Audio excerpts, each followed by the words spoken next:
berita itu kira-kira menimbulkan keresahan atau hoax, ya sudah, Anda hapus saja, Anda nggak usah dilanjutkan, diteruskan ke temannya atau ke orang lain.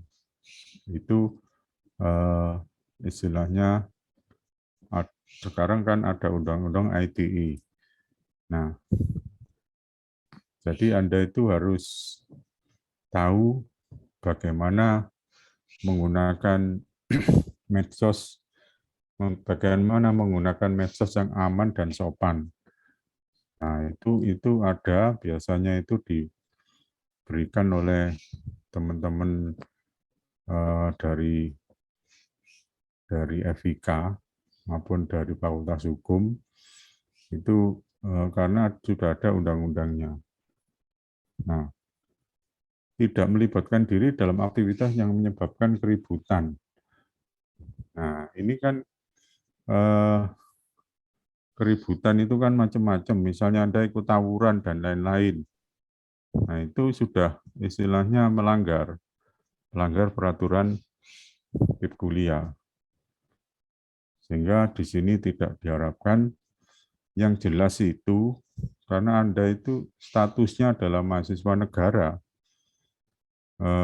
yang dibiayai oleh negara. Jadi Anda itu harus memberikan tauladan ke teman-teman kuliah maupun ke lingkungan di masyarakat, memberikan contoh yang perilaku Anda yang baik. Jangan Anda malah dicemooh, Anda malah menjadi perbincangan orang-orang di sekitar Anda. Kemudian yang kelima, bersedia mengikuti pembinaan dan evaluasi sebagai penerima KIP kuliah. Nah ini biasanya dilakukan oleh pihak kampus, tapi tidak tahu kalau pandemi gini, karena yang tahun 20 kemarin tidak ada, karena pandemi. Mungkin dari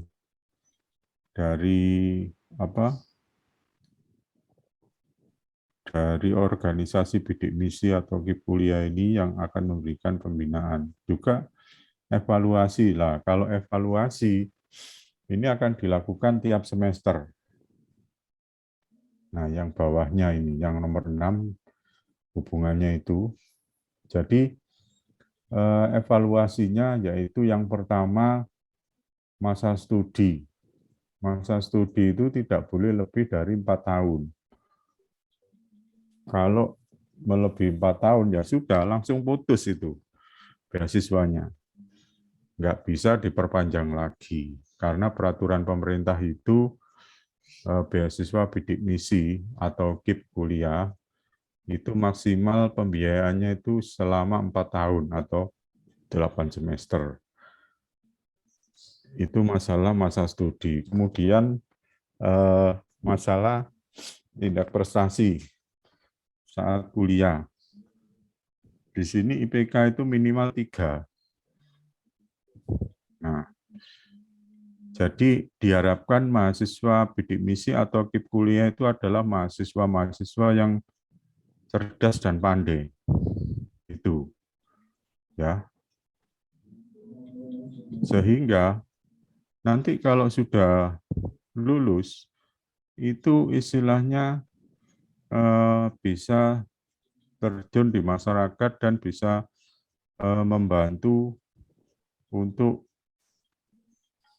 kegiatan masyarakat dengan bekal ilmu yang sudah diperoleh. Ya. Kenapa kok di sini IPK itu minimal 3? Terus terang, sekarang itu lowongan pekerjaan yang masuk ke UPN, itu syarat nomor 1 itu adalah IPK minimal 3. Kalau IPK Anda itu di bawah 3, ya tidak bisa berkompetisi untuk memperoleh pekerjaan itu. Nah, supaya mahasiswa KIP kuliah ini nantinya setelah lulus itu bisa berkompetisi, makanya syaratnya di kuliah ini adalah IPK minimal 3. Di UPN kan tidak sulit kan memperoleh IPK minimal 3, karena saya lihat yang di prodi saya itu IPK-nya mayoritas di atas 3 semua. Nah, jadi kalau boleh saya beri saya beri bekal target ya, target kuliah. Yang pertama itu masalah IPK. Jadi IPK itu nanti Anda kalau lulus S1 IPK minimal harus 3. Yang kedua masalah waktu studi. Yang Anda ingat-ingat di memori Anda itu waktu studi maksimal adalah 4 tahun. Karena bidik misi. Meskipun tidak bidik misi ke mahasiswa reguler, saya selalu menyampaikan masa studi maksimal itu 4 tahun. Loh, Pak, di buku panduan kan 7 tahun. Nah, itu nggarai males. Karena apa? Kalau selalu ingat 7 tahun, masih 3 tahun, masih lama sekali, masih 4 tahun. Kemudian sudah 4 tahun, sudah berjalan 4 tahun. Masih lama 3 tahun, sampai berjalan 6 tahun, bingung menyelesaikan. Apa yang terjadi? Kalau sudah 7 tahun, berarti harus pindah atau transfer ke perguruan tinggi lain. Di UPN itu tidak ada DU, tapi bahasa halusnya itu transfer ke perguruan tinggi lain. Kan podo ae, sama dengan DU. Nah, kemudian itu yang kedua. Terus yang ketiga, Anda harus menambah kemampuan lainnya untuk nilai plus saat Anda lulus. Apa itu? Sekarang kan musimnya MBKM, Merdeka Belajar Kampus Merdeka. Nah itu usahakan ikut, misalnya program magang bersertifikat selama 6 bulan di perusahaan. Biasanya perusahaan BUMN. Nah itu harus ikut untuk menambah nilai plus Anda saat nanti lulus. Entah itu program magang, entah itu student exchange, entah itu kuliah di perguruan tinggi negeri lainnya. Banyak kan programnya. Nah, atau yang ISMA, yang kuliah ke luar negeri. Ini alhamdulillah 4 mahasiswa UPN Jawa Timur ikut program ISMA. Mereka kuliah selama 1 semester ke luar negeri. Ya. Ada yang ke Eropa, ada yang ke Asia. Jadi seperti itu. Kemudian juga tambah dengan kemampuan berbahasa Inggris. Ini penting. Jadi ingat, saat Anda nanti akan lulus, ya sebelum wisuda itu, syarat yang harus Anda penuhi adalah TOEFL minimal 450. Nah, kalau yang sudah pintar bahasa Inggris kan tidak sulit mencapai 450. Tapi yang masih belum bisa berbahasa Inggris, ya mulai sekarang belajar. Saya tidak mengharuskan kursus, karena kursus itu mahal. Anda bisa belajar dengan teman-temannya. Sehingga saat Anda nanti akan lulus S1, Anda bisa memenuhi syarat, yaitu TOEFL, punya TOEFL minimal 450. Jadi itu. Kemudian, tambahi dengan kemampuan lainnya, yaitu kemampuan tentang komputer. Jadi mahasiswa sekarang itu nggak ada yang nggak bisa komputer, apalagi membuat program, apalagi dengan software-software itu sudah familiar semuanya. Nah, itu penting, ya. Sehingga nantinya Anda itu punya nilai plus saat lulus yang mampu berkompetisi dengan lulusan lainnya.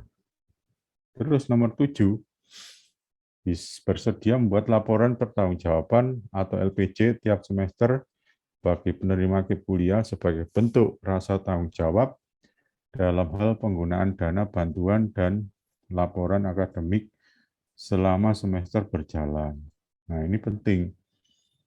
Ya, harus membuat laporan akademik. Ya, juga laporan pertanggungjawaban. Nanti Pak Sudar ini yang bisa menjelaskan bagaimana bentuknya. Kemudian yang 8, wajib aktif dalam kegiatan Ormawa di kampus untuk menunjang kemampuan non-akademik mahasiswa. Ini saya tambahi, kalau Ormawa itu kan BEM dan HIMA. Saya tambahi yaitu ditambahi dengan ikut kegiatan UKM, unit kegiatan mahasiswa.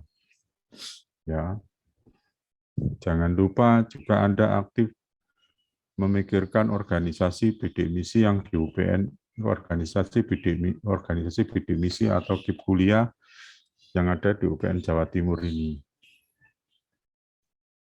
Karena dengan ada organisasi itu berarti segala sesuatu aspirasi dari teman-teman KIP kuliah itu bisa tersampaikan lewat organisasi tersebut.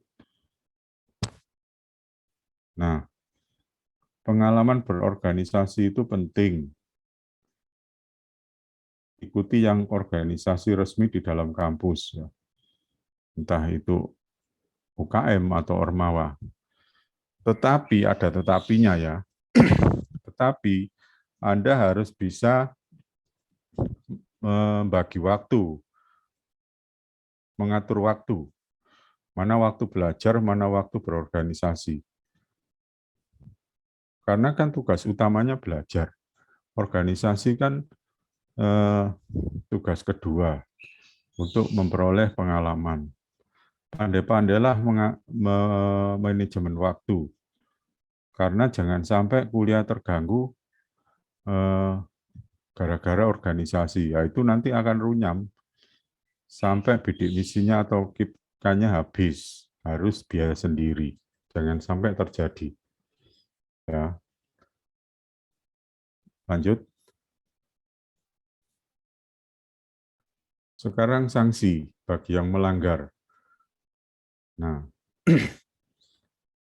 mahasiswa penerima KIP kuliah yang tidak mematuhi peraturan yang ada akan dihentikan sebagai penerima KIP kuliah. Ya benar. Apakah pernah ada, Pak? Ada. Kan dievaluasi. Dari evaluasi itu kan akan kelihatan nanti. Anda melanggar atau tidak.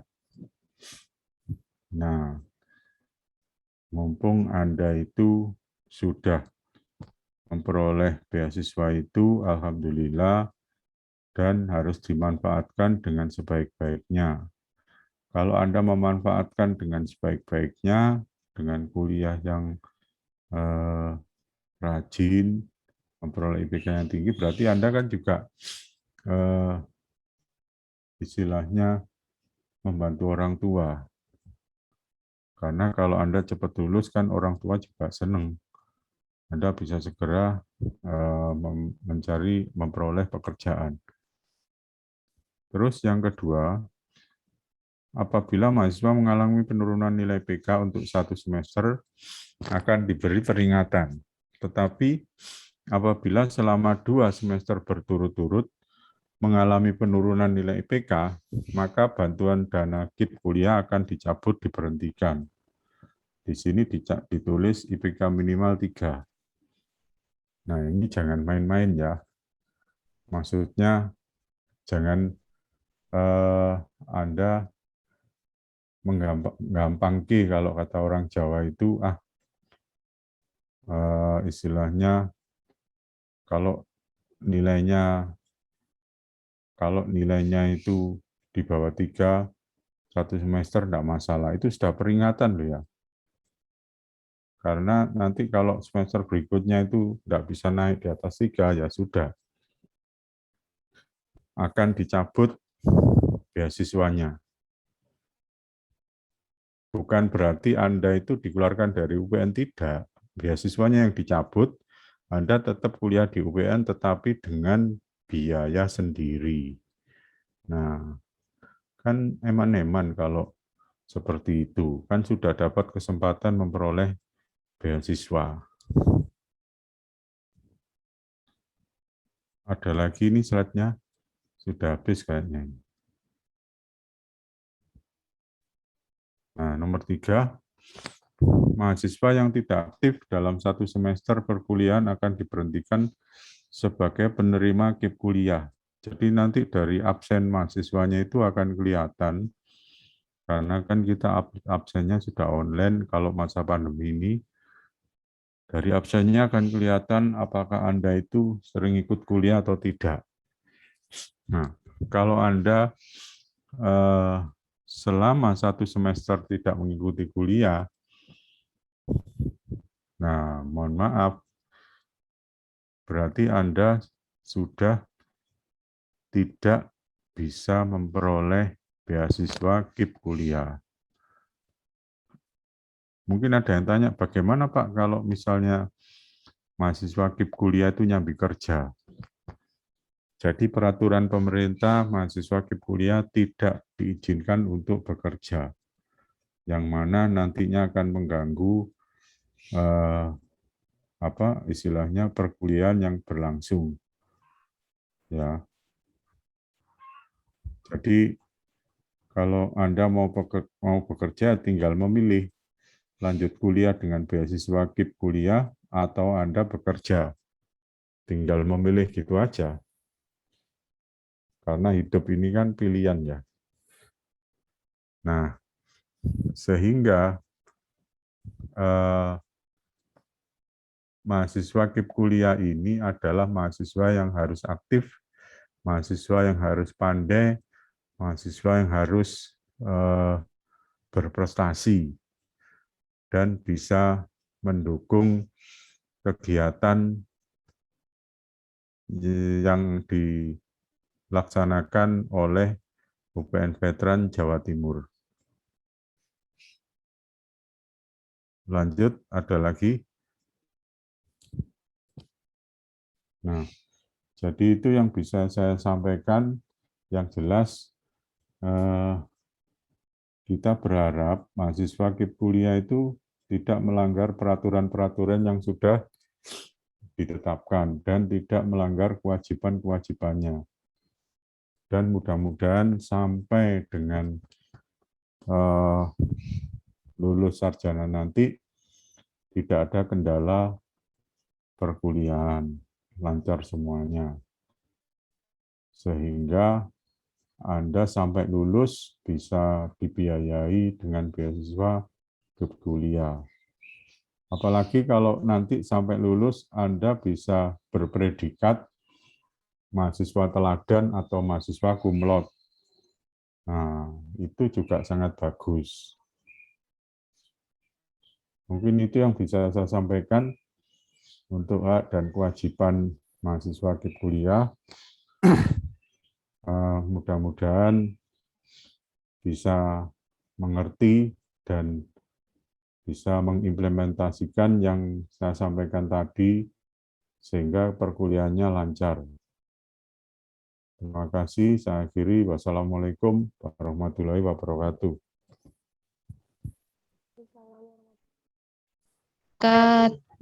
Warahmatullahi wabarakatuh.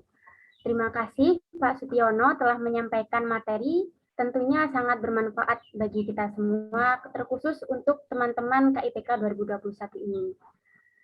Mohon izin, saya akan menyimpulkan sedikit mengenai materi yang telah disampaikan tadi, bahwasanya menjadi mahasiswa KIPK di UPN Veteran Jawa Timur tentu memiliki hak dan kewajiban. Salah satu haknya adalah menerima pendidikan sebagaimana mahasiswa reguler, dan salah satu kewajibannya adalah menjadi mahasiswa yang aktif dan bertanggung jawab untuk mempertahankan nilai IPK-nya. Namun demikian, jika kita melanggar kewajiban, tentunya akan mendapatkan sanksi tertentu, misalnya diberhentikan sebagai penerima KIPK. Nah, Dari sini kita tahu, teman-teman semuanya, bahwa melaksanakan hak dan kewajiban tentunya harus seimbang ya. Mengingat kembali, bagi teman-teman yang sudah mempunyai pertanyaan bisa disimpan terlebih dahulu untuk ditanyakan pada sesi tanya-jawab. Kita lanjutkan untuk menyimak materi yang kedua oleh Bapak Sumarsono, STMN. Kepada Pak Marsono, kami persilahkan.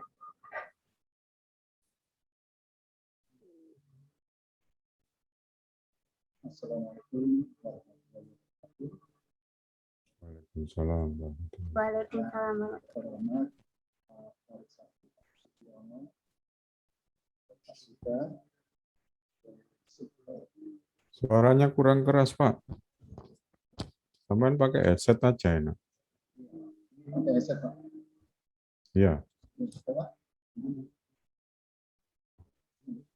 Mungkin volumenya komputernya dibesarkan. Volumenya.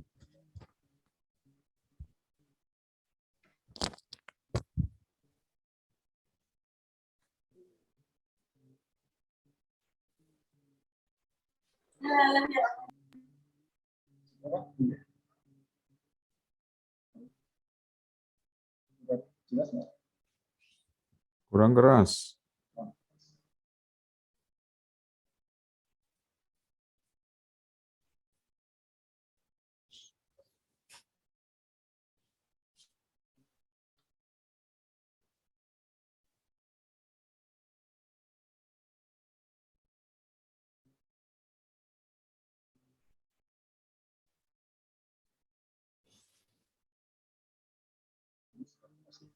Halo, keras. Kurang jelas ya? Mohon maaf, Pak Sumarsono, suaranya masih belum terdengar jelas, Pak.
Masih kurang keras. Mohon maaf, Pak, suaranya masih kecil dan kadang terputus-putus, Pak.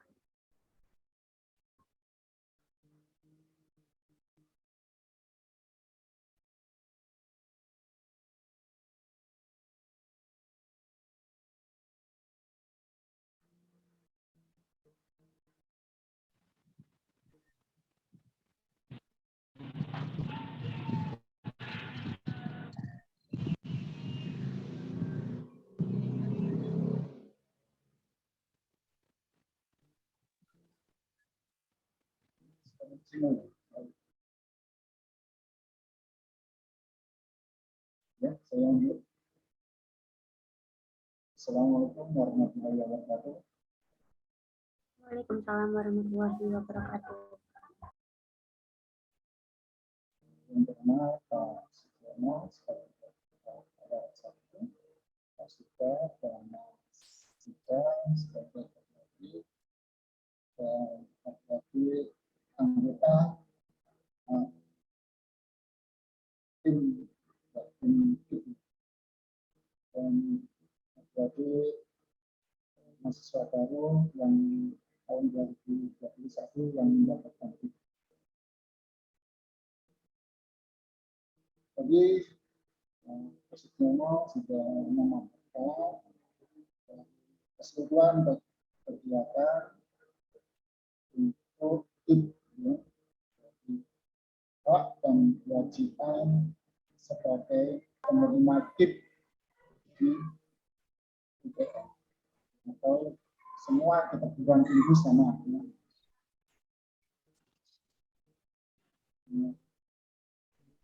Saya bisa menerangkan ya. Apakah KIP itu? Apakah KIP kuliah itu? KIP kuliah ini adalah bantuan biaya pendidikan pemerintah dari insan ini mestinya dari awal mahasiswa mendaftar di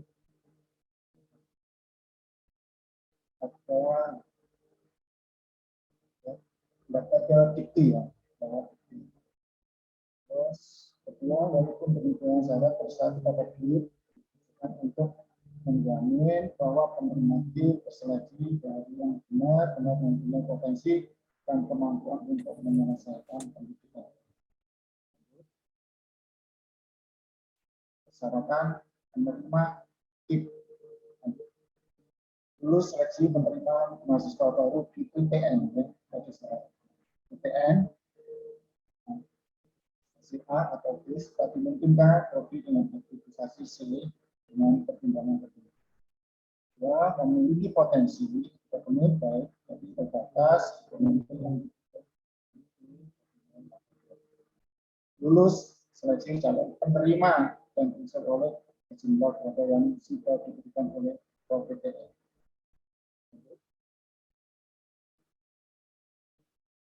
Jangka waktu pemberian di kuliah. Program reguler, nah ini ada beberapa program yang setara S1 dan setara S1 ini sarjana maksimal 8 semester. Ini merupakan patokan ya untuk lebih dari 8 semester ini kuliah di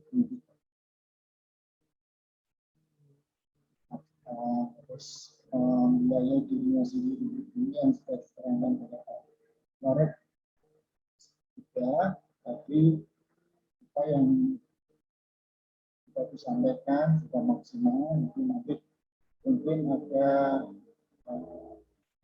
pertanyaan-pertanyaan atau dari adik-adik mahasiswa yang mungkin kurang jelas ya.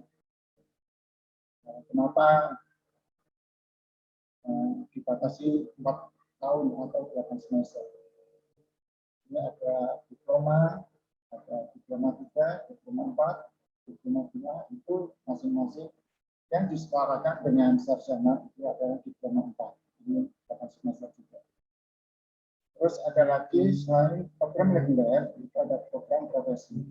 Program profesi ada dokter, ada hewan, ada mes, ada apoteker dan guru.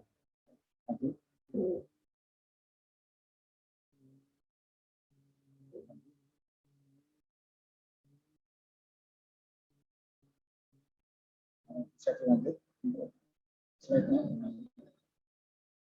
Pertanyaan. Oh ya. Ini perbedaan dana uang saku. Ada satu perbedaan dana uang saku, posisi pencairan uang saku, dan ketiga ada penggunaan dana uang saku. Untuk yang nomor 1, perbedaan dana uang saku, meliputi perbedaan dana uang saku tahun 2021 dengan sebelumnya. Tadi sudah diutarakan dengan Pak Garut juga tentang anggaran untuk KIP kuliah yang diterima oleh mahasiswa KIP tahun 2001. Proses pencairan uang saku meliputi proses pencairan kampus dan bank. Ketiga, penggunaan dana uang saku meliputi hal yang diperbolehkan dan tidak diperbolehkan dalam menggunakan uang saku.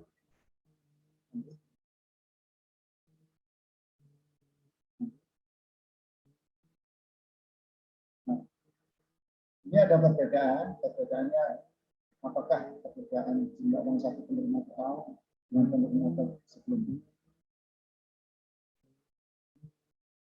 Tadi sudah disampaikan oleh Pak Farid, jadi ini sebagai pengawasan saja. Lanjut. Proses pencairan uang saku.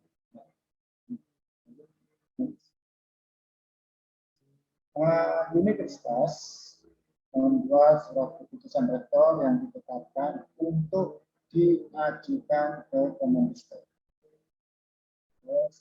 Ada dari pihak nanti menentukan KTP asli dan fotokopi. Fungsi formulir dari bank dan kartu keluarga asli dan fotokopi ini harus dibawa.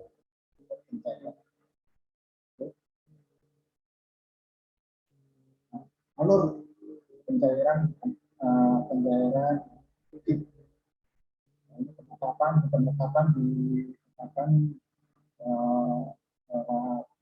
step rektor diajukan diproses oleh Pusatbid. Setelah disetujui, ketiga pembuatan buku rekening. Keempat, dana dicairkan sesuai dengan ketentuan. Tapi sudah banyak sekali yang sudah disampaikan oleh Pak Wahid, kita semua jabarannya secara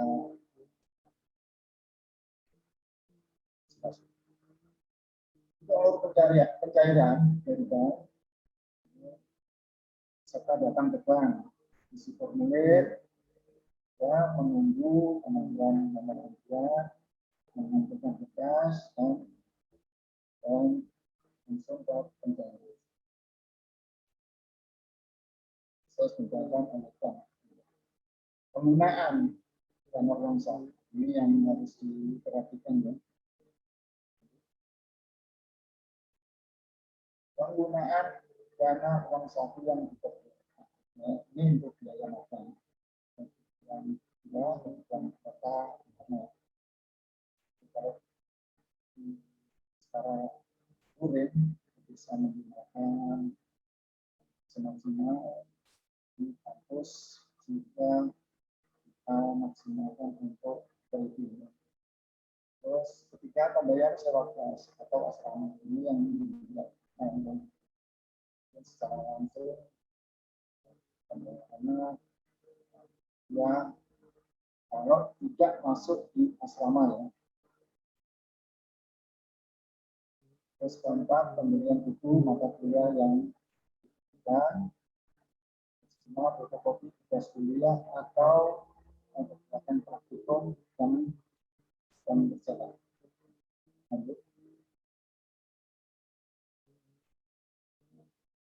Penggunaan dana uang saku yang tidak diperbolehkan. Mohon diperhatikan jadi satu, ini pembelian handphone, ya, dan mungkin manusia musik itu dan semacam sama-sama dibutuhkan.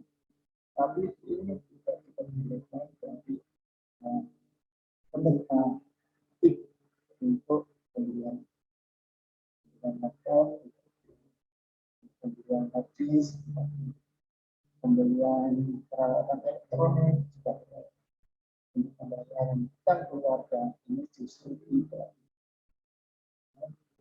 Ini penggunaan uang saku kit ini.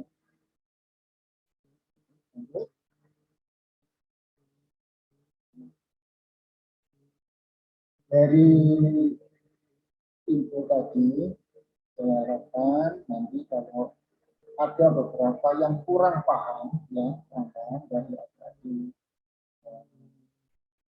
KIP kuliah di BHKPK, kita sama Pak Sudar sebagai SUB, sebagai pembina KIP, tidak menutup kemungkinan ada beberapa yang harus dikoordinasikan. Jadi adik-adik KIP itu ada ketuanya, ya. Ada organisasinya, ada organisasi KIP atau bidik misi. Dan kemarin yang tahun-tahun sebelumnya itu bidik misi yang sekarang beralih jadi KIP kuliah, ya. Itu jadi nanti semaksimal mungkin adik-adik konsultasi atau lewat kakak-kakak di organisasi tersebut untuk bisa disampaikan ke kita tentang masalah apapun, monggo untuk jadi mengacu pada KIP.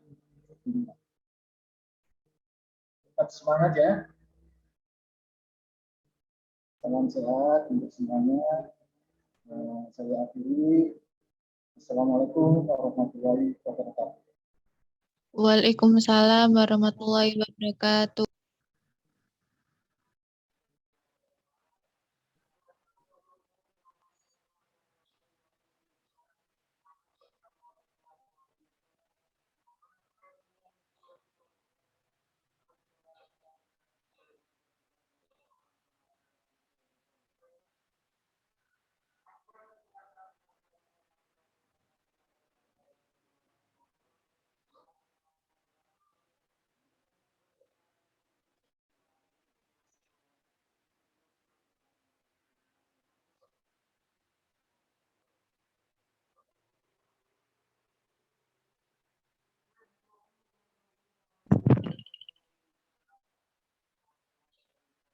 Baik, terima kasih Bapak atas penjelasannya.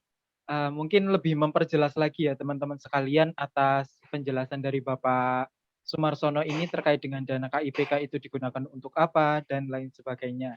Nah, untuk segala pertanyaan bisa di-keep dulu, nanti ditanyakan di dalam sesi tanya jawab yang akan dilanjutkan setelah ada penyampaian sedikit materi tambahan dari Bapak Sudarwanto. Kepada Bapak Sudarwanto dipersilakan. Baik, terima kasih.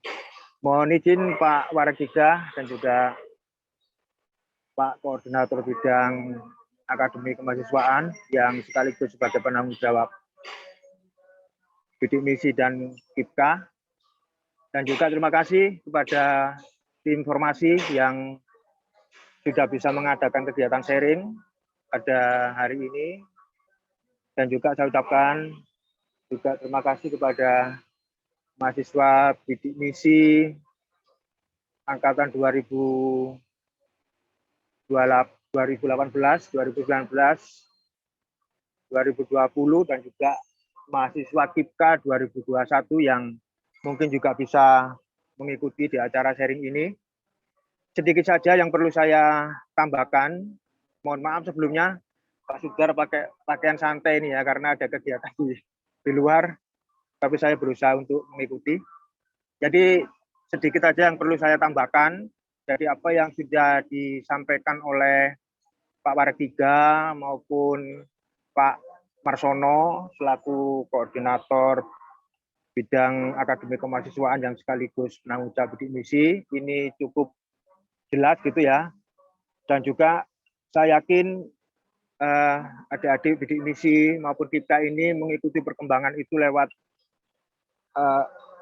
informasi di internet gitu ya.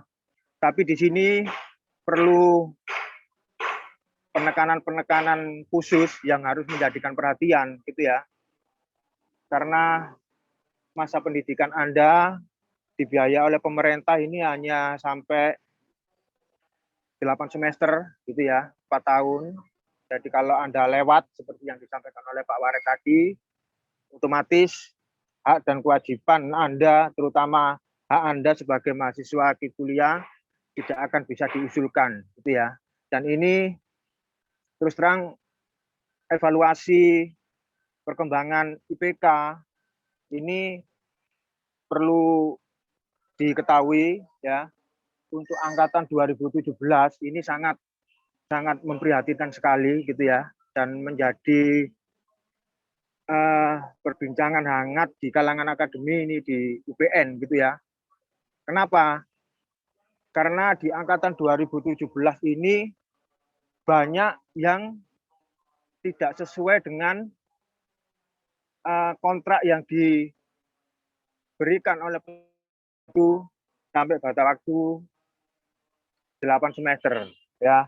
Perlu diketahui dari jumlah 288 ini ya, mahasiswa angkatan 2017 ini yang lulus sesuai dengan waktu itu hanya 111.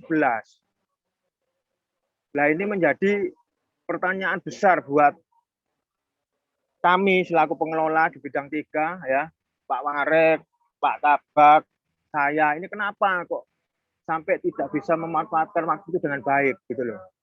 Ya, jadi ada kurang lebih 178 mahasiswa ini yang masih belum bisa lulus sesuai waktu. Ya. Ini menjadi pertanyaan besar. Kenapa kok bisa seperti itu? Padahal di situ sudah jelas-jelas disampaikan untuk mahasiswa bidik misi maupun KIPKA itu batas waktu sampai 8 semester. Nah, ini kalau sudah seperti ini, yang rugi siapa? Ya, yang rugi siapa? Tentunya salah satunya juga mahasiswa sendiri. Kenapa? Haknya akan diputus. Nah, kalau diputus Anda harus bayar. Padahal notabene Anda berangkat dari mahasiswa bidik misi yang sudah dibiayai pendidikannya, uang sakunya juga sudah diterimakan, tapi Anda tidak bisa memanfaatkan itu dengan baik. Nah, ini pembelajaran ya untuk angkatan-angkatan yang di atasnya, jangan sampai itu terjadi ya. Jangan sampai itu terjadi. Manfaatkan waktu yang 4 tahun ini dengan benar. Jadi seperti yang disampaikan oleh Pak Warkika tadi, udahlah, kalian tidak usah punya pikiran yang macam-macam. Tujuan Anda adalah kuliah. Ya, manfaatkan waktu itu dengan benar. Jadi tidak diperkenankan Anda cuti itu tanpa suatu sebab yang jelas. Ya, misalkan harus bekerja dan sebagainya. Lawang Anda sudah dibiayai kok ngapain bekerja? Cari tambahan dan sebagainya, Anda sudah cukup itu dengan uang itu kalau Anda itu bisa memanfaatkan dengan baik. Ya. Kalau tidak, akhirnya nanti apa? Akan menjadi kendala gitu loh. Anda boleh melakukan cuti, tapi dengan persyaratan ya, satu, kalau misalkan Anda itu sakit, ya itu pun harus dibuktikan dengan rekam medis dari dokter, dari rumah sakit. Ya, ini tolong diperhatikan. Kenapa ini saya sampaikan? Biar nanti Anda bisa melaksanakan pembelajaran perkuliahan ini dengan tepat waktu. Abaikan dulu hal-hal yang lain. Konsentrasi Anda adalah kuliah dan kuliah. Ya. Di UPN Anda sudah difasilitasi macam-macam, ya kan? Untuk memfasilitasi minat bakat Anda juga sudah ada tersalurkan. Contoh di UKM. Ya, di Hima, manfaatkan itu ya. Jadi yang perlu Pak Sudah sampaikan, salah satunya IPK itu perhatikan ya, jangan sampai turun dari 3 ya, itu yang pertama. Kemudian mengenai uang saku tadi sudah disampaikan oleh Pak Marsono, ada hal-hal yang diperbolehkan dan tidak. Tapi masih saja ada mahasiswa, terutama orang tua ini yang mengebel ke Pak Sudar ini. Banyak sekali, bahkan ini yang terbaru dari angkatan 21 ini ada 5-7 orang tua ini yang ngebel ke Pak Sudar gitu ya. Ya memang secara administrasi masih proses gitu ya. Tapi pertanyaan ini selalu ada. Salah satunya apa? Orang tua itu tanya ke saya, Pak Sudar, ini uang sakunya anak saya kapan keluar? Soalnya mau untuk beli HP sama laptop. Nah ini kan sangat riskan gitu loh.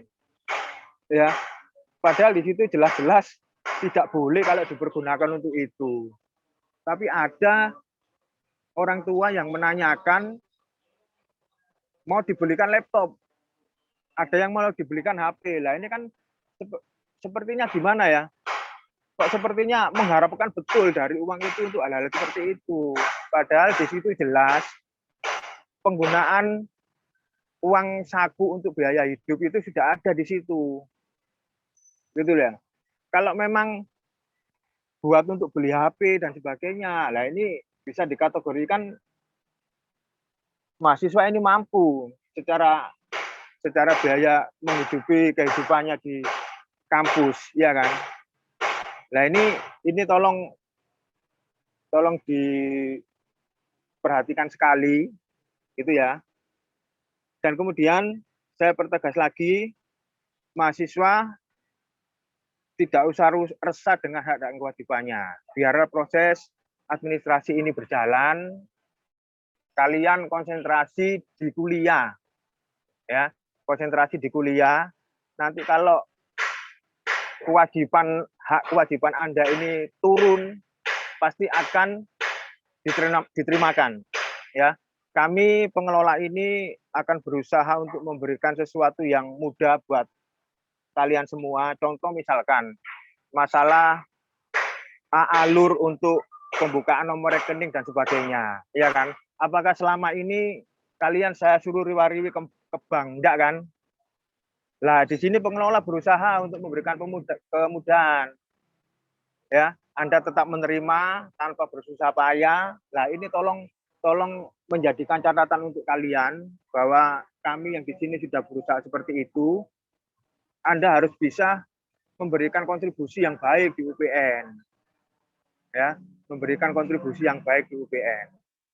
Jadi itu yang perlu Pak Sudar pertegas, ya, masalah IPK salah satunya tadi. Jadi saya tidak berharap untuk angkatan 2018, 19, 20 dan 21 nantinya terjadi seperti yang di angkatan 2017. Ya, ini menjadi sesuatu hal yang kurang baik nanti persepsinya terhadap mahasiswa kita ini. Padahal mereka dituntut untuk belajar dengan sungguh-sungguh, tetapi ada yang tidak sesuai dengan apa yang diharapkan. Ya, ini menjadi catatan khususnya untuk tim formasi. Mohon selalu diingatkan ini anggota-anggota bidik misi maupun Dipka ini, ya, terutama masalah IPK. Jadi Pak Sudar nggak mau terjadi seperti angkatan 2017. Ini sangat menyusahkan sekali gitu.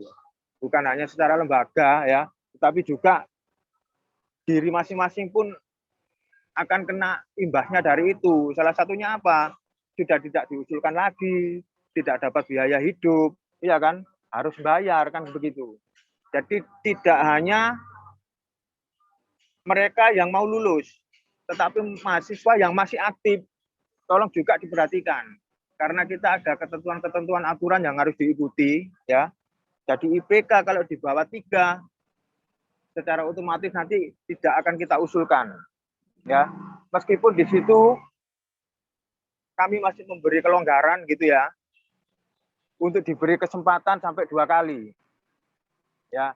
Dengan harapan apa? Dengan harapan bisa diperbaiki, ya. Tapi kalau masih seperti itu, otomatis akan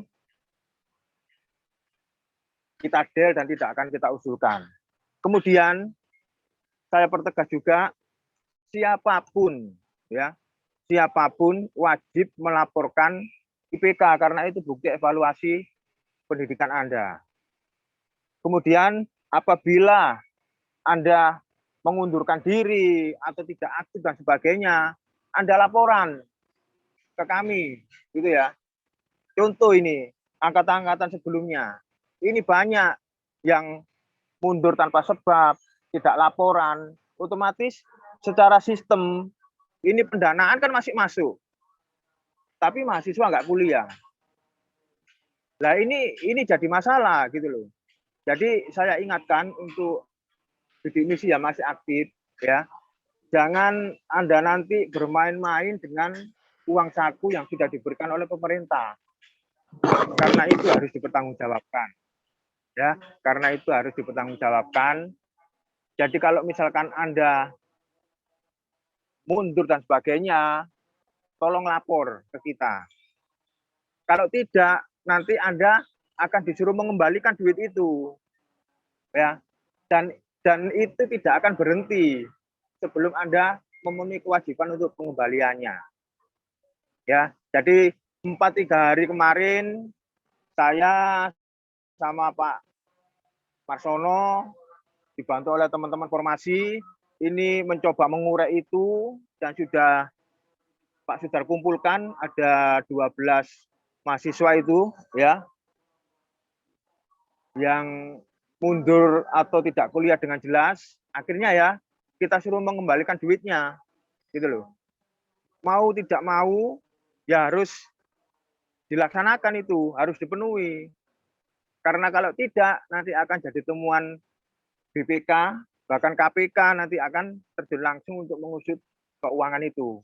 Ya, jadi saya minta adik-adik jangan main-main masalah anggaran yang diberikan oleh pemerintah gitu ya. Selama Anda melaksanakan atau menjalankan sesuai koridor yang ada, saya rasa nggak ada masalah. Nggak ada masalah. Ya. Jadi itu yang Pak Sudar pertegas supaya kenapa ini saya sampaikan supaya Anda paham gitu ya. Anda paham dan tidak melanggar aturan-aturan yang sudah ditentukan karena ini juga untuk kebaikan kalian semua ya. Saya rasa itu yang bisa saya sampaikan. Tetap semangat ya.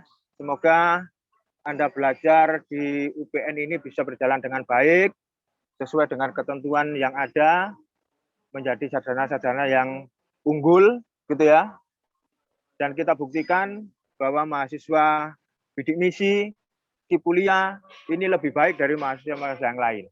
Saya rasa itu yang bisa saya sampaikan. Terima kasih. Wassalamualaikum warahmatullahi wabarakatuh. Waalaikumsalam. Terima kasih kepada Bapak Marsono dan juga Bapak Sudarwanto telah menyampaikan materi serta sharing-sharing mengenai informasi seputar dunia kita di UPN Veteran Jawa Timur. Saya akan menyimpulkan sedikit mengenai materi dan juga tambahan yang sudah disampaikan bahwasanya sebelum menerima dana ke IPK tentunya teman-teman harus melewati beberapa proses, termasuk pada tahap proses pencairan. Dana uang saku tersebut dalam penggunaannya pun terdapat beberapa arahan. Misalnya boleh digunakan untuk keperluan kuliah dan tidak boleh digunakan untuk membeli peralatan elektronik.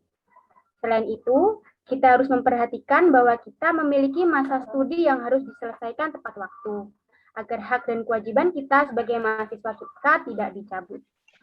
Jadi, pesan untuk teman-teman semuanya harus menggunakan dana uang saku KIPK dengan bijaksana, memanfaatkan waktu sehingga bisa lulus tepat pada waktunya.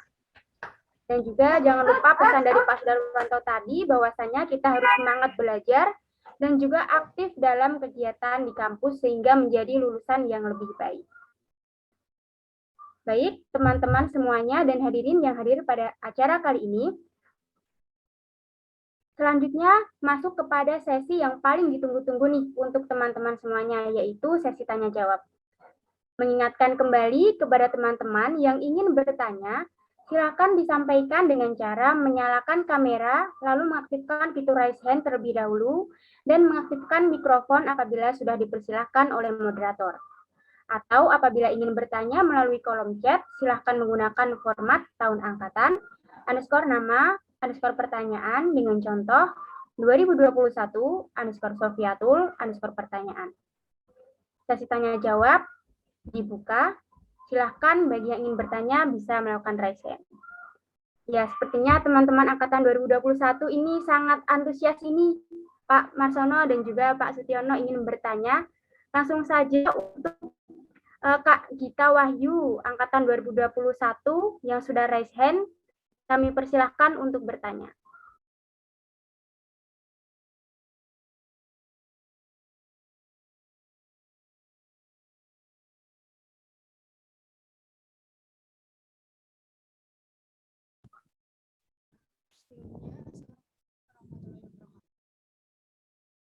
Mohon maaf Kak Gita, suaranya masih kecil dan belum terdengar. Tes. Masuk atau belum ya, Kak? Ya, bisa dikeraskan sedikit, Kak Gita. Tes, izin bertanya, Kak, apakah sudah kedengar? Ya, sudah terdengar, silahkan. Mohon izin untuk Bapak dan kakak-kakak formasi sekalian. Sebelumnya, perkenalkan nama saya Gita Wayuningsih 1. Izin bertanya, Pak, untuk akreditasi jurusan, apakah mempengaruhi beban atau biaya hidup yang diterima oleh mahasiswa KIP kuliah di angkatan 2021 ya, Pak? Sekian pertanyaan dari saya. Terima kasih, Pak. Baik, terima kasih pertanyaannya oleh Kak Gita Wahyu. Dari Pak Sutiono terlebih dahulu, kami persilakan untuk menanggapi. Maaf, bisa diulang pertanyaannya? Apa tadi, Mbak Wahyu? Baik, Pak. Pertanyaan saya adalah apakah akreditasi jurusan itu mempengaruhi besar biaya hidup yang diterima oleh mahasiswa KIP kuliah di tahun 2021, Pak? Ya, terima kasih. Untuk biaya hidup itu tidak terpengaruh oleh akreditasi. Biaya hidup itu hanya terpengaruh oleh masing-masing kota tempat mahasiswa belajar. Jadi kalau mahasiswa KIP kuliah Surabaya dengan Malang, di Malang itu beda. Tetapi kalau mahasiswa KIP kuliah di UBN, di ITS, di UNER, di UNESA, yang posisinya di Surabaya semua, itu biaya hidupnya sama, 1.400.000 tiap bulan. Itu yang indeks itu yang sudah ditentukan oleh Kementerian Dikbud. Ya.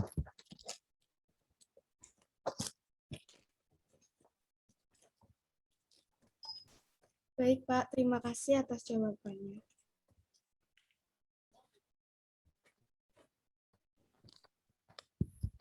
Baik, Kak Gita, mungkin ada yang ingin ditambahkan untuk feedback? Cukup, Kak. Terima kasih atas kesempatannya. Baik, terima kasih, Kak Gita. Dilanjut untuk pertanyaan yang kedua dari Kak Aisy Ainaya. Kami persilahkan untuk menyampaikan pertanyaannya.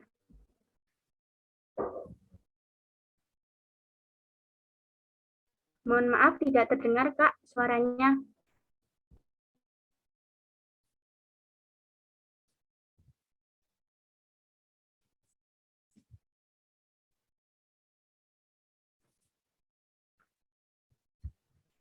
Belum masuk, Kak Aisy.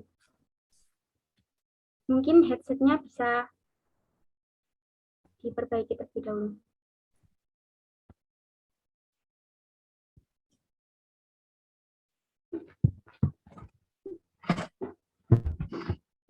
Mohon maaf, Kak.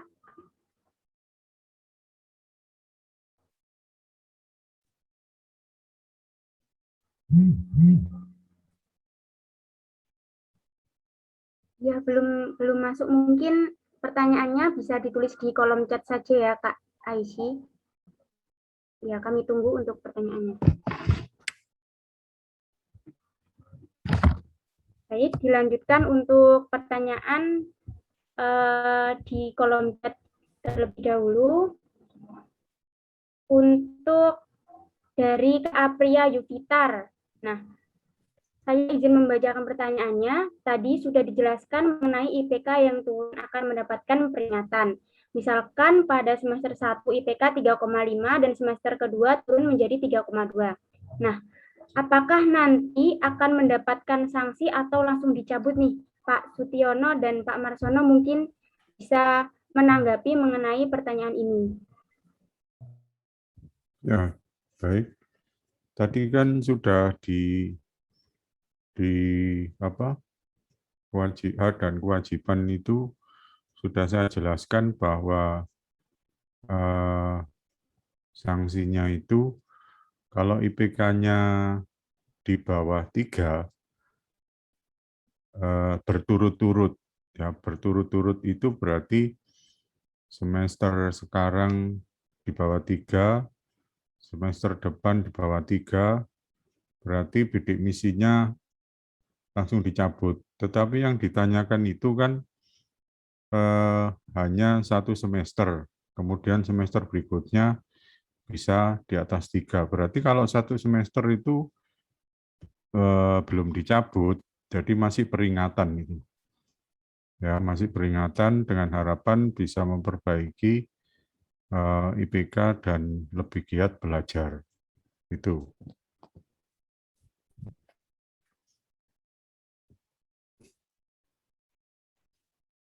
Bisa menambahkan, Pak?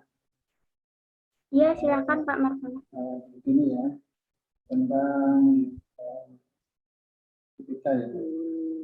IPK untuk penerima disetarakan nantinya kalau mencapai 3 katakanlah untuk semester berikutnya itu masih kita evaluasi.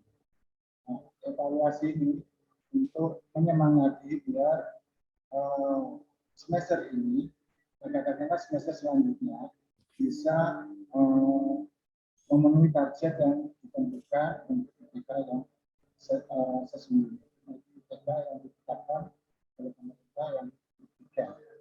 Ini untuk semester selanjutnya untuk diingatkan supaya kita evaluasi, kalau kita memenuhi IPK untuk kedepannya bisa lebih giat lagi belajar. Itu moderator saya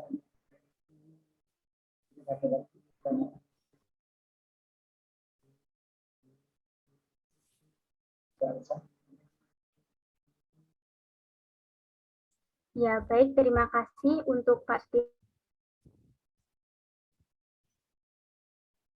Dilanjutkan untuk pertanyaan dari teman-teman yang raise hand selanjutnya, yaitu dari Kak Rosavinda. Silahkan kami persilahkan. Assalamualaikum warahmatullahi wabarakatuh. Perkenalkan, nama saya Rosavinda Nur Fauziah dari Prodi Teknik Kimia. Saya mohon izin bertanya, Pak. Maaf, Pak. Bagaimana jika kuliah seperti ini, Pak, untuk alokasi dananya? Dana KIP kuliah kan tidak dialokasikan untuk kos, makan, kan makan kita ikut orang tua, kos juga kita tidak membayar. Lalu misal kalau uangnya itu nanti masih berlebih, masih sisa gitu, apakah nanti dikembalikan atau bagaimana, Pak? Terima kasih. Terima kasih Kak Rosavinda atas pertanyaannya. Kami persilahkan kepada Bapak Marsono terlebih dahulu.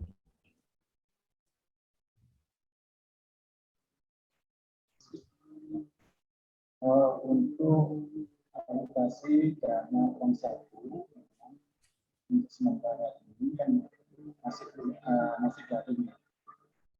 Semaksimal mungkin LPG itu tidak ya mungkin nanti bisa ditambahin sama Pak Sudah ya, karena saya masih istilahnya masih sesuai dengan di sistem, jadi data yang sesungguhnya mungkin masih bisa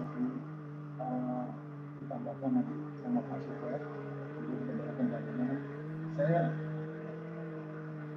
kalau lihat datanya, kalau LPG-nya untuk Suaranya kurang jelas, Pak. Uang saku, kurang jelas ini. Untuk uang saku itu LPG-nya tidak dibuktikan. Kenapa? Tapi nanti punya Pak Sudan mungkin bisa menambah. Pak Sudan belum.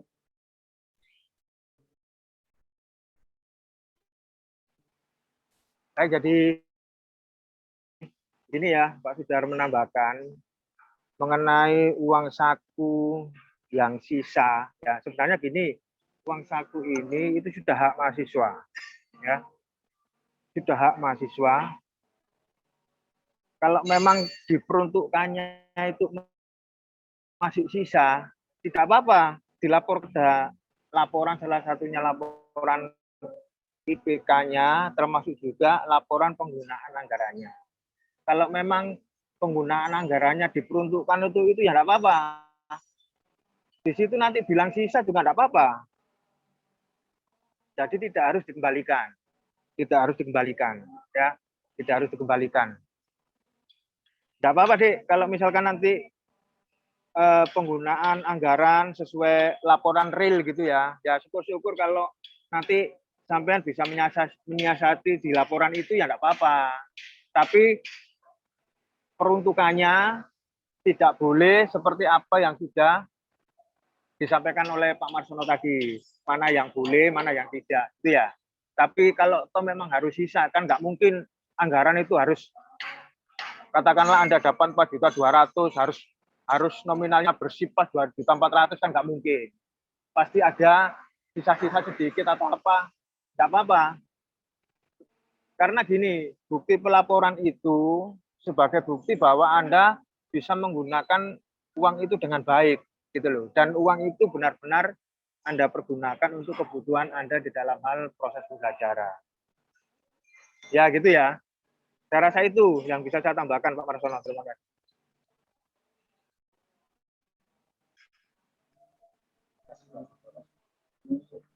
Tentang LPG itu harus kita semakin yang sifatnya untuk mendukung pembelajaran. Nanti LPG ada real-nya, nanti penggunaan kita akan bisa mengambil supaya tidak yang tadi saya katakan dan saya katakan. Oke, mungkin itu Mbak bisa mengerti, Mbak Rosa.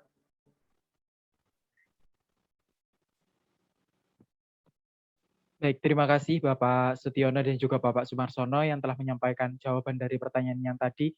Mungkin cukup menjelaskan ya untuk teman-teman sekalian terkait dengan pertanyaan. Kita lanjutkan buat pertanyaan yang selanjutnya dari Mbak Clara, dipersilakan. Assalamualaikum, permisi izin masuk, Kak. Silakan.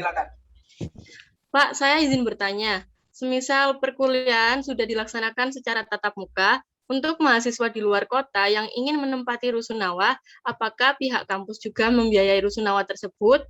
Lalu apa saja syarat mahasiswa KIP kuliah untuk menempati rusunawa? Baik, terima kasih. Ini pertanyaan yang cukup menarik ya terkait dengan rusunawa.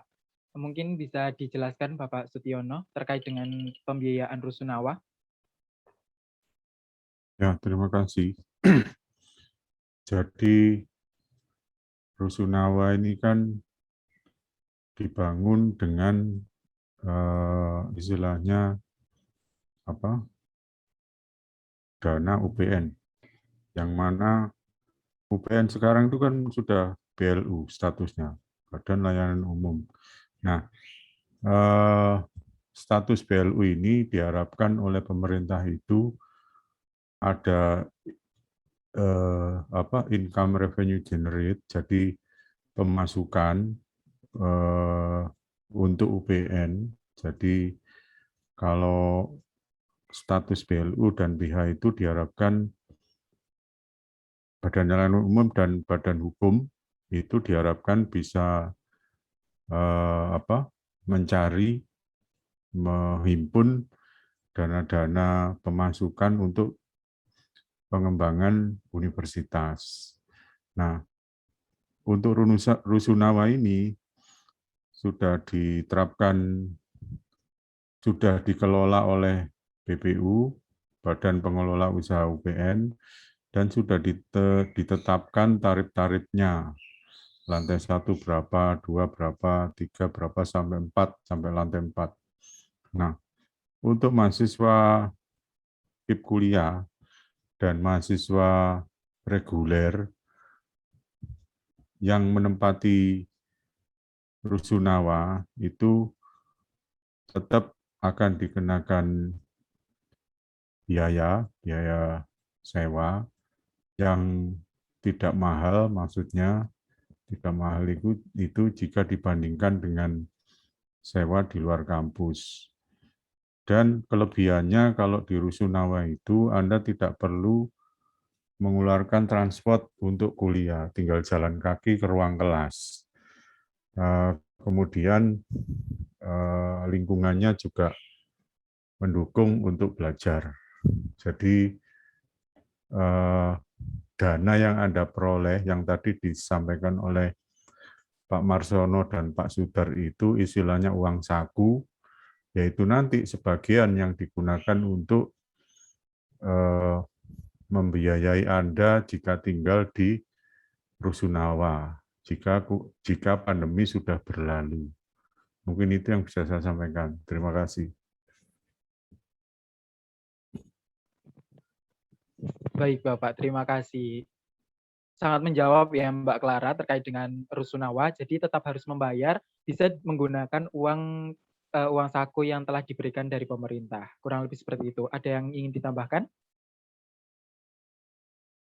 Mbak Clara? Atau sudah cukup? Oke, mungkin sudah cukup ya Mbak Clara. Pertanyaan selanjutnya nih Pak. Selamat siang Bapak dan kakak-kakak, izin bertanya dari Sani_hukum. Ada program MBKM. Salah satu programnya beasiswa pertukaran pelajar. Sepemahaman saya, apabila sudah penerima KIPK, tidak boleh dipadu dengan beasiswa lainnya. Lalu, kalau masalah program beasiswa pertukaran MBKM ini, bagaimana ya Pak? Apakah kami mempunyai kesempatan yang sama seperti mahasiswa reguler untuk mendaftarkan MBKM? Kepada Bapak Sumarsono, mungkin bisa menjawab terkait hal ini, Pak.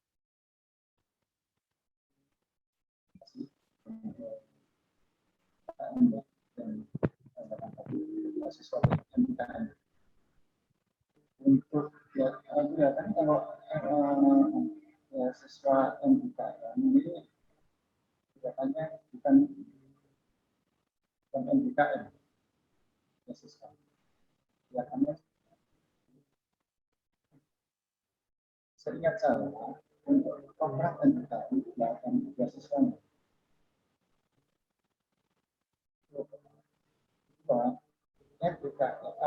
beasiswa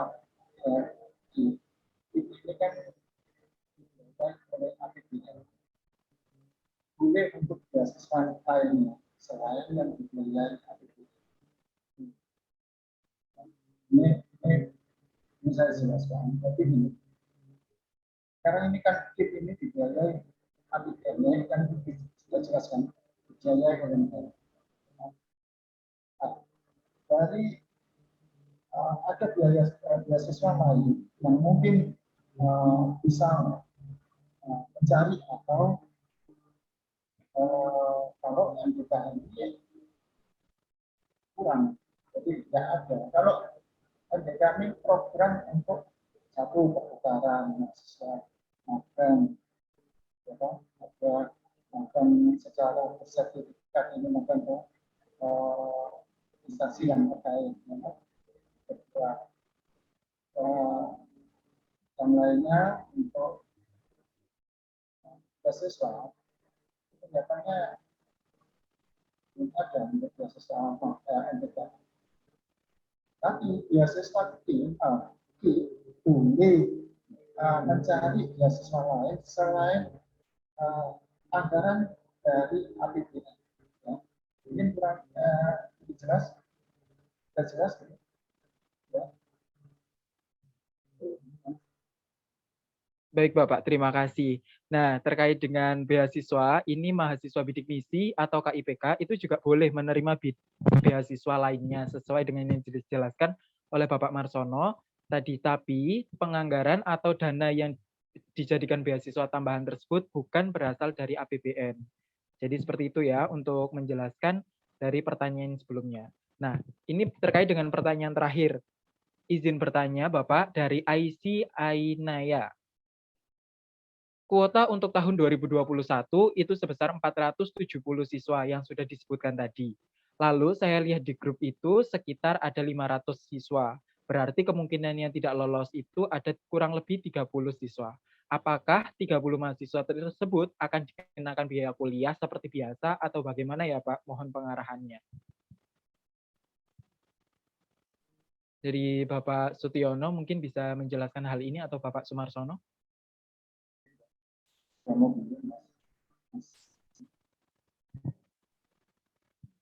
Baik, memang kuota kita di tahun 2021 untuk KIP kuliah itu 470. Tetapi ada beberapa mahasiswa yang melebihi kuota. Nah, ini sudah kita usulkan ke Kemendikbud seperti tahun kemarin sama, ya. Tahun kemarin itu sama, jadi seperti itu. Jadi tahun kemarin itu sama kok, kuota kita terima itu 470 sama. Ternyata kita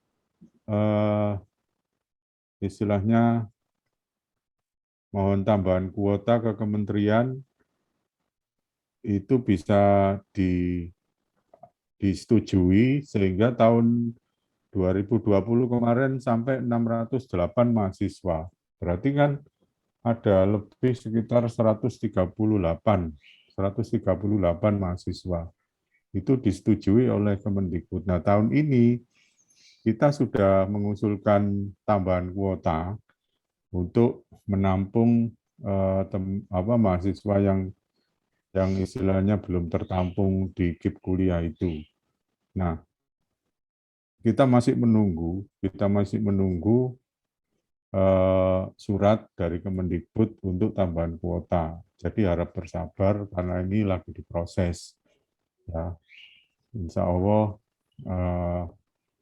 mahasiswa yang belum memperoleh kuota ini nanti bisa dimasukkan ke tambahan kuota yang disetujui oleh Kemendikbud. Jadi itu, terima kasih.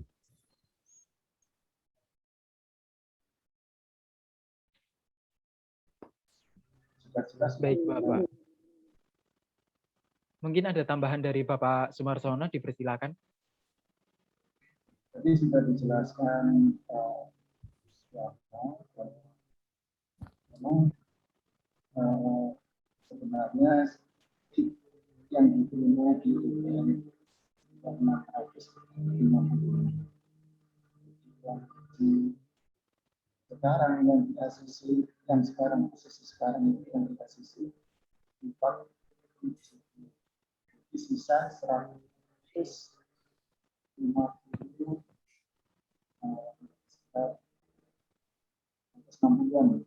165 yang belum teralokasi. Ini kita usulkan sesegera mungkin, jangan khawatir untuk tidak terwakili. Kita dari pihak universitas atau teman-teman untuk minta tambahan kuota secepat itu. Itu Mas Agung. Baik, terima kasih Bapak Sumarsono dan juga Bapak Supiono terkait dengan pertanyaan terakhir kali ini. Untuk pertanyaan yang belum terjawab kepada teman-teman sekalian, nanti akan dilanjutkan sesi tanya jawab. Untuk saat ini, saya ingatkan buat teman-teman sekalian, jangan lupa isi link absen yang akan di-share oleh kakak panitia, dan juga untuk absen kehadiran kita semuanya di acara Sharing and Caring di forum lembaga kali ini. Yang selanjutnya, kita akan memasuki sesi foto kepada seluruh peserta, diharapkan untuk on kamera, untuk kita memasuki ke sesi foto. Kepada panitia yang bertugas, dipersilakan.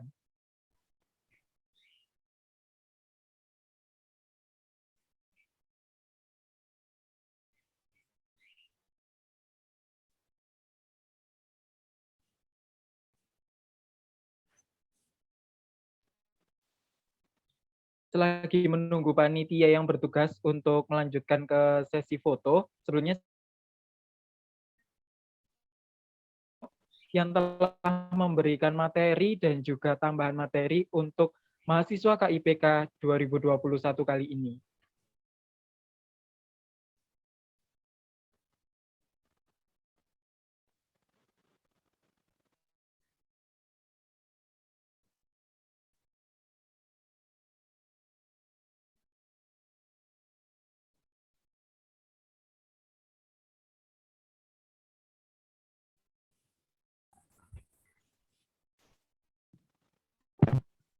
Baik, saya lanjutkan. Untuk sesi foto bersama bisa dilaksanakan oleh petugas panitia, kami persilahkan. Sebelumnya juga kami ucapkan terima kasih kepada Pak Sutiono, Pak Sumarsono, dan juga Pak Sudarwanto yang sudah menyampaikan materi sekaligus sharing-sharing kepada teman-teman semuanya sehingga bisa berbagi informasi terkait dunia KIPK di UPN Veteran Jawa Timur. Dikarenakan keterbatasan waktu, maka untuk sesi tanya jawabnya ditutup. Terima kasih kepada para peserta yang sudah aktif bertanya dan menyimak sesi ini dengan baik. Dan juga mohon maaf dikarenakan sedikit terkendala jaringan, sehingga namun tidak menutup kekurangan pada acara kali ini.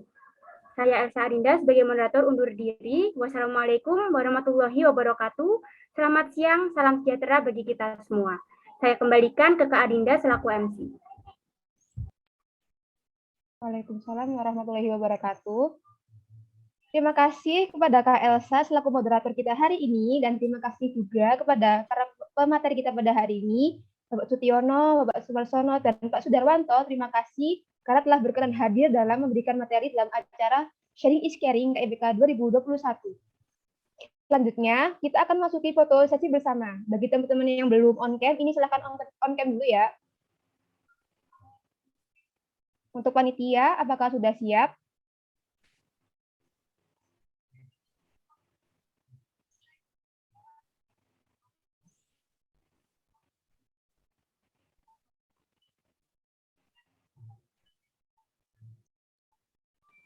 Untuk PDD, apakah sudah siap untuk melakukan sesi foto bersama? Baik, Kak Adinda, bisa saya pandu untuk sesi foto ya. Untuk semuanya diharapkan bisa on cam, dan juga Bapak Sumarsono dan Bapak Sutiono, dan juga Bapak Sudarwanto jika memungkinkan untuk on kamera. Untuk slide pertama, 1, 2,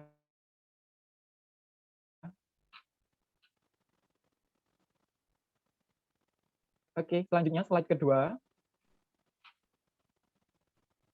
1, 2, yang selanjutnya slide ketiga.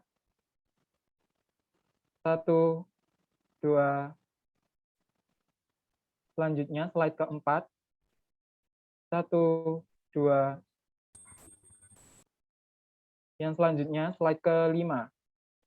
Siap-siap, 1, 2, 3.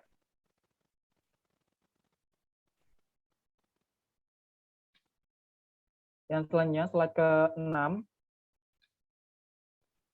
1, 2, 3. Yang selanjutnya slide ke-7. 1, 2, 3. Terakhir, slide ke-8. 1, 2, 3. Terima kasih kepada seluruh peserta yang sudah join dan juga on kamera. Saya kembalikan kepada MC. Terima kasih. Baik, terima kasih Kak Agung. Untuk teman-teman maba, setelah penutupan nanti jangan keluar dulu ya, karena nanti akan ada sesi bincang-bincang dengan kami untuk teman-teman maba. Dan untuk pemateri kita pada hari ini, Pak Sumarsono, Pak Sutiono, dan Pak Sudarwanto, terima kasih sekali lagi telah meluangkan waktunya untuk hadir di acara ini. Tak terasa, kita telah sampai di penghujung acara. Demikian acara Sharing is Caring KIPK 2021. Semoga ilmu yang telah disampaikan oleh kedua pemateri kita pada hari ini dapat menambah wawasan dan dapat menjawab segala pertanyaan para mahasiswa baru KIPK 2021. Saya, selaku Master of Ceremony, memohon maaf apabila ada kesalahan kata maupun perbuatan yang kurang berkenan. Sekian dari saya. Wassalamualaikum warahmatullahi wabarakatuh. Warahmatullahi wabarakatuh. Izinnya dulu. Iya Pak, terima kasih Pak Marsono dan juga Pak Sutiono. Terima kasih Bapak. Terima kasih, Pak. Waalaikumsalam. Ya baik Pak. Terima kasih, Pak. Terima kasih, Pak.